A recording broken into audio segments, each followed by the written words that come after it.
All right, what is going on, everybody? Got something different today. Since we are heading into All-Star weekend, some teams have played their final games, others play their final games tonight. Either way, it's literally right around the corner, and I'm going to take this time to talk about some rumors, give some mid-season report cards to some teams. I've been waiting all year to do this because some teams have been a roller coaster up and down. The Lakers, in particular, are a team I really wanted to talk about. But I also really wanted to talk about the Suns because they're having a very weird year. Um, and something that came out yesterday involving one of the stars of the Phoenix Suns, Kevin Durant, who's on your screen right now. A report from Brian Windhorst from ESPN said Kevin Durant is probably going to get traded this summer. He knows it, the Suns knows it, and the rest of the NBA knows it. I find this report kind of um I don't want to say I'll say interesting because this will be Kevin's, let's see here. If you want to count the Seattle Supersonics and the Thunder as one team, because they do share a history, that would be one, two, three, four. This would be Kevin's fifth team if he is to get traded. And I will give Kevin credit because earlier this month, um, it was theorized that he might get traded for Jimmy Butler or traded to the Warriors. And he said, no, I don't want to do either of those things. I'd rather just stay here in Phoenix. And I'll give him credit because that's a lot of teams to be on. And he's chosen each and every one of his destinations that he's been to. That being Golden State, Brooklyn, Phoenix, his last three stops. Um, and I just think it's super interesting that the team would want to get rid of this guy. Because for those who do not know, um, the Suns were involved in a lot of trade rumors last week. There were some conversations of very early on and during the trade deadline was how about Phoenix other star Bradley Beal for Jimmy Butler because the Phoenix Suns really wanted Jimmy Butler, and the Miami Heat said no, we do not want Jimmy Butler. We don't want Jimmy Butler, but we don't want to take on Bradley Beal's contract either because Bradley Beal has a no trade clause from his time when he was a Wizard and he re-signed and he got a no trade clause. So the no trade clause is simply if he doesn't want to go somewhere and the team has a deal set up and he says no, they can't do the trade. Um, and that's a tough way to maneuver your team. So they pivoted to, hey, do you want Kevin Durant for Jimmy Butler? And the Heat said, maybe. And then I think the conversation just pivoted to involve the Warriors, where the Warriors wanted Jimmy Butler, but then they didn't want to give him a new deal. So the Warriors contacted the Phoenix Suns, hey, what about can we get Kevin? Just straight up. We'll give you somebody, a couple players for Kevin.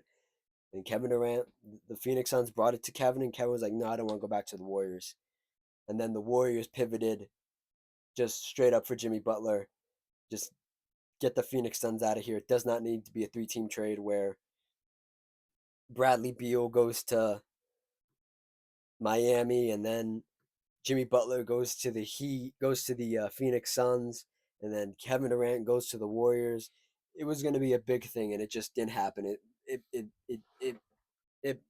it fell apart in the late hours from what the reports said. But to get it back to Kevin, in Kevin's time in Phoenix, he's a 27-point scorer. Um, Lowest rebounding of his career at 6.4. His two-pointer is around his career high, his career averages. His three-pointer is the best it's been in his 17-year career at 41%. He's played 36 minutes. That's the second highest minutes of his career. And he's played 124 games. He is on pace to break his games played with the Brooklyn Nets in Phoenix. Um, he played 126 games in Brooklyn, and he played 208 with the Warriors. So he's climbing up there. If he is to stay a Phoenix Sun, he will climb up there. And he joined the team in 2022, 2023, and that was the first year, and the year after that, he they had their best season as a team with Kevin Durant on the roster. 49 games won, 33 losses. Um, they have not made it to the conference finals or the finals with Kevin Durant on the roster in Phoenix, and they've had three coaches in those 3 years he's been there. Um, this year, Phoenix is having such a weird year. They're 2 games below 500. They're 26 and 28 on the season, and it's not where you thought they'd be. Um, I don't I don't think this team's a failure. I just think it's in such a bad. I don't think the team plays bad. I think the roster is just poorly constructed, and I think they're trying to dig themselves out of this hole. And I think the stupid way they think it's gonna work is just getting rid of Kevin Durant. You know, because you can't get rid of Devin Booker because he is your franchise leading scorer now. That happened a couple days ago. So you kind of just have to uh, get rid of Kevin because again, Bradley Beal has a no trade clause.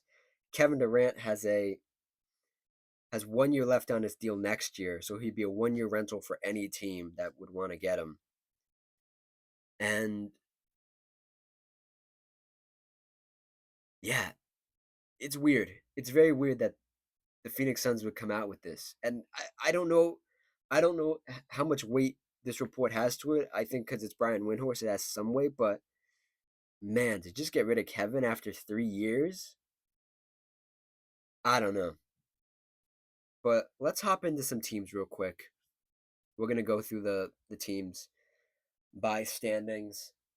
Um, Starting off at the top of the East, Cavs. If the Cavs didn't make the move for DeAndre Hunter this a couple days ago at the trade deadline, I would say maybe Kevin could go to the Cavaliers. Right now, no. Celtics, no. Knicks, no. Bucks, no. Pistons. I don't think. I don't think the Pistons have anything the Phoenix Suns want. I think the Phoenix Suns still want to compete if they are going to trade Kevin. They're not going into a rebuild. Um, the Heat. I don't think the Heat have the assets to trade for Kevin and keep a competitive roster. You know what I mean?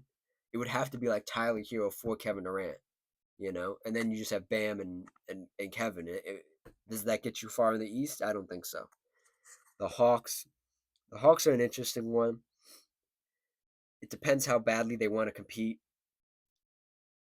I could see it. I like that one. We'll pin that one. Orlando Magic, yes, I think that's a great, great, great spot. I think they need a guy like Kevin. The Bulls, no. The Sixers, no. I don't think the Phoenix Suns want Paul George for Kevin Durant. The Nets, he's already been there. He's not going back. The Raptors, no. Hornets, no. Wizards, no.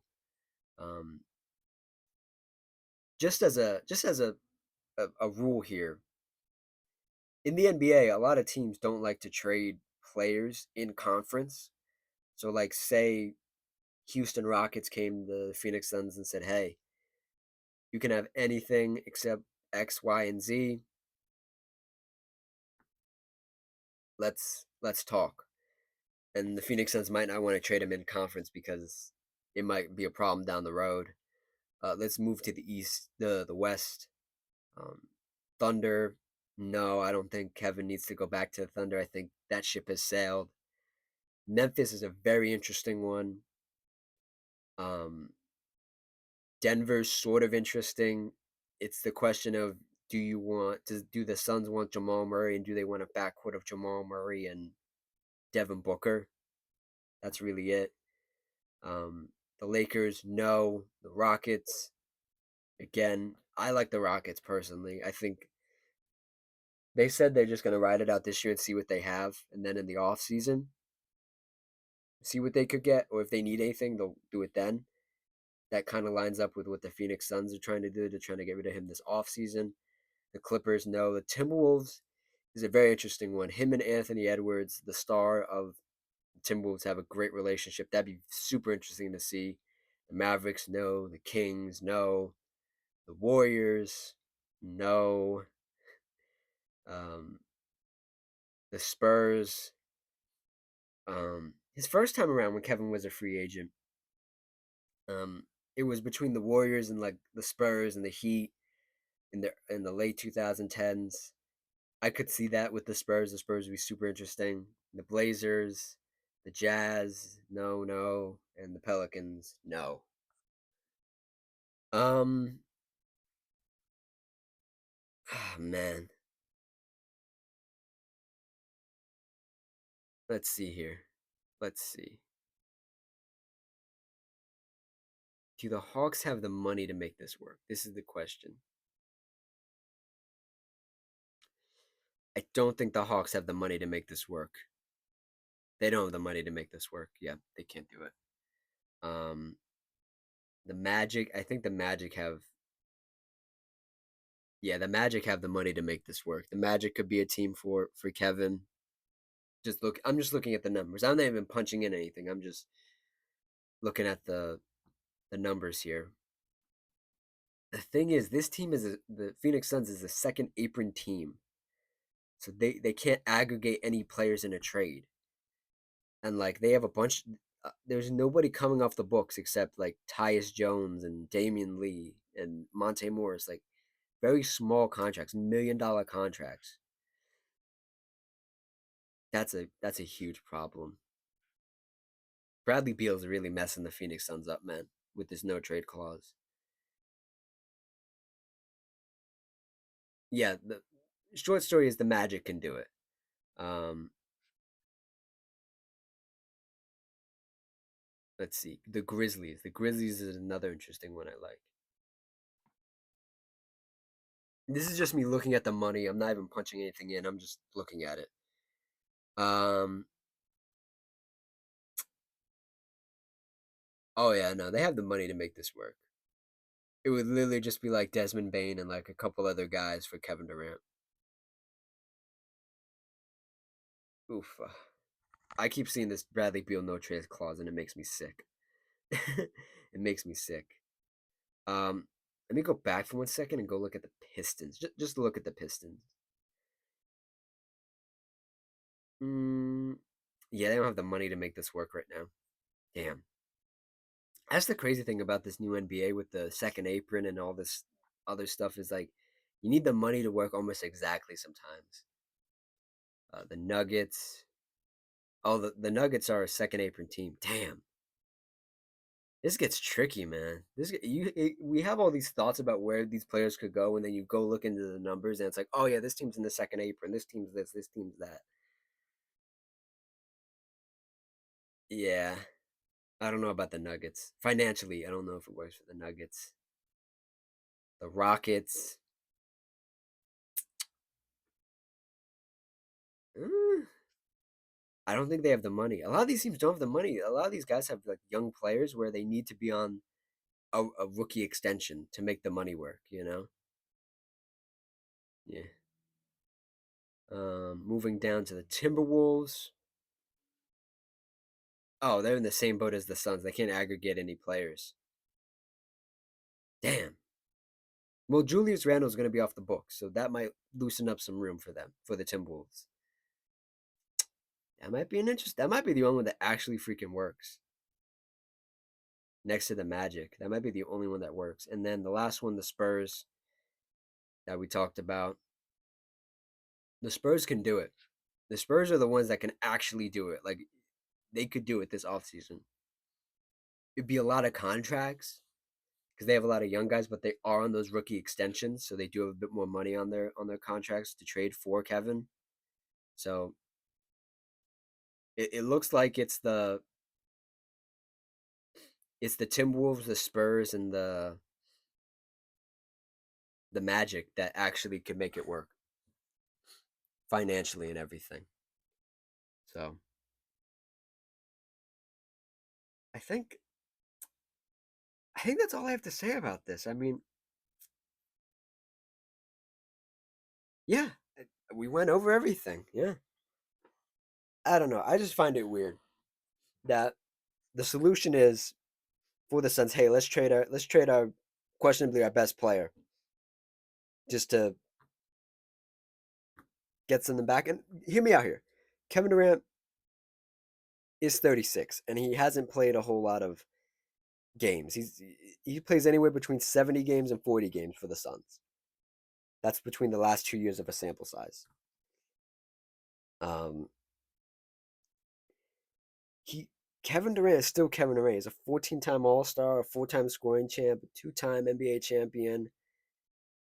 He's a Finals MVP. He's a regular season MVP. Granted, some of these things are a bit older on his resume, but still, man, like if Kevin wants to be there, let him be there.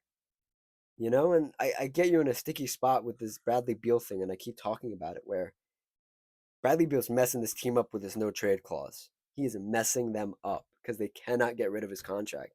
And Bradley Beal's on a god awful contract. Just a, just a, it's a lot of money, and he has a no trade clause. It's a lot of money, and he's saying like, "Yo, I don't want to be anywhere but Phoenix," for bad reasons. you know, I don't think I can pull up his contract right now. Oh, there it goes. Yeah. He's on the books till 2026, 2027, and that's a player option. And it's an ascending contract. It's 50 million this year, 53 the next year, and then 57. It's a huge jump right at the end. Golly. Um, but yeah, that's the latest rumors from coming out of Phoenix. Um, I do want to talk about more rumors this off season, not off season, this mid season. Um, at All Star break, you guys will get some videos about that. Obviously about All Star weekend. I do want to do team report cards, so to speak, like where teams are standing. Um, I want to talk about the Lakers. I've been wanting to talk about them all year, and we'll talk about where teams are, how they're doing, and look forward to the second half of the season. But I just wanted to do this. No, no game review from last night. Took the night off last night. Um, but this landed in my lap, so I kind of thought about making this video yesterday, but took the day off. I made it today. Um, and I hope you guys like this sort of stuff. I like rumors and everything, even if some of them never turn out to be true and whatever. The drama of the NBA is always fun, and I don't think it's the most drama-filled sport. I think it's the most consistent drama-filled sport. There's not always the biggest drama. I think football has the biggest drama, but NBA has a lot of it, small and big. So yeah, I think that's it. Thank you guys for watching. Like, comment, subscribe, and I will see you guys in the next video. Cheers.